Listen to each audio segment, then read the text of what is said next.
महाराष्ट्रातील ताज्या घडामोडी पाहण्यासाठी आजच आपल्या न्यूज 15 मराठी या चॅनलला यूट्यूबवर सबस्क्राईब करा. तसेच इंस्टाग्राम आणि ट्विटरवर फॉलो करायला विसरू नका. न्यूज 15 मराठी, आवाज जनसामान्यांचा.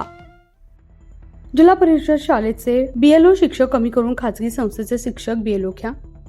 अहमदपूर तालुक्यातील किनगाव येथील जिल्हा परिषद प्रशालेचे बीएलओ शिक्षक कमी करून खासगी संस्थेचे शिक्षक बीएलओ म्हणून मतदार कामाकरिता घेण्यात यावे, अशी मागणी आज दिनांक 3 नोव्हेंबर सोमवार रोजी प्रहार जनशक्ती पक्षाकडून तहसीलदार यांच्याकडे करण्यात आली.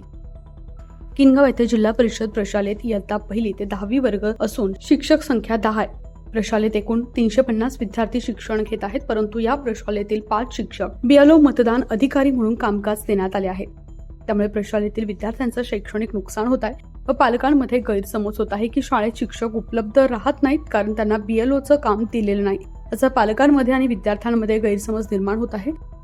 किनगाव गावात 10 शैक्षणिक संस्था असून प्रत्येक संस्थेतील एक शिक्षक बीएलओ दिल्यास कोणत्याही शाळेतील विद्यार्थ्यांचं शैक्षणिक नुकसान होणार नाही, तर जिल्हा परिषद प्रशालेच्या विद्यार्थ्यांचं शैक्षणिक नुकसान होऊ नये म्हणून संस्थेतील शिक्षकांनाही बीएलओ मतदार म्हणून काम द्यावं, असं प्रहार जनशक्ती पक्षाचे बाळू आमले, शिक्षण समितीचे अध्यक्ष योगेश आमले, मोहसिन शेख आदीने तहसीलदार उज्ज्वला पांगरकर यांना निवेदन देऊन कळवलं आहे.